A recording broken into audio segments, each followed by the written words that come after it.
భయపడుతుంది.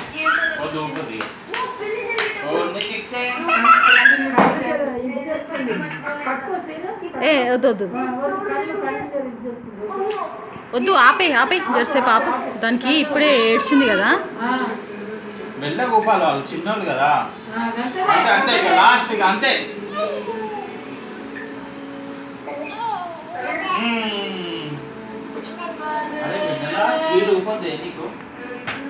నువ్వు చెప్తే వినవా అవన్నీ.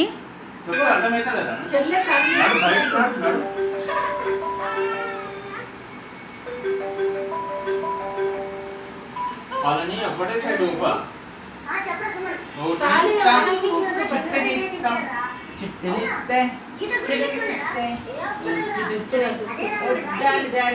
చిన్ని చిన్ని డాడీ అసలు చెయ్యి ఒకనే ఊపదే.